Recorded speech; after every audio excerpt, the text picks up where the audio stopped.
Reported today in The Verge. Will Apple end the newsletter boom? Today, let's talk about one of Apple's many announcements this week at its Worldwide Developer Conference, which some see as a possible threat to the rise of journalism distributed by email. If that sounds self-indulgent, given that it's coming from a journalist who distributes his work via email, I apologize.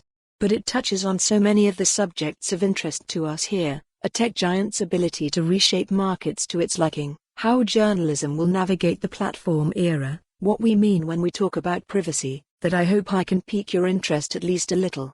Start with the announcement. On Monday at WWDC, Apple announced Mail Privacy Protection, which will limit the amount of data that people who send you emails can collect about you. Here's how the company describes it. In the Mail app, Mail Privacy Protection stops senders from using invisible pixels to collect information about the user. The new feature helps users prevent senders from knowing when they open an email, and masks their IP address so it can't be linked to other online activity or used to determine their location. When you eventually update your iPhone to iOS 15 this fall, you'll see a screen at launch that invites you to opt in. iOS 15, first launch of Mail app.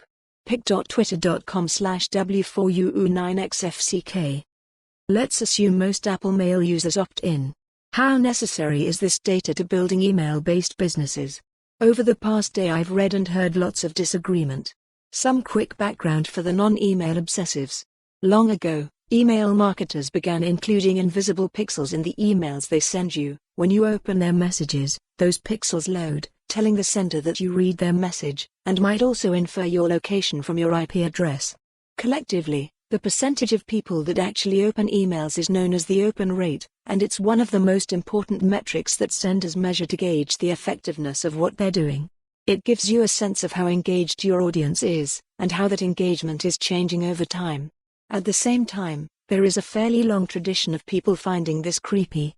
The email startup Superhuman had to apologize in 2019 after a viral blog post explained how the company tracked when, where, and how often people opened emails sent through its service. The Markup, a non-profit newsroom that often focuses on issues of data privacy, turned down 8 potential email providers before finding one that would agree to turn off tracking capabilities. Last year, when Basecamp launched the email service Hey, it made the blocking of tracking pixels a marquee feature.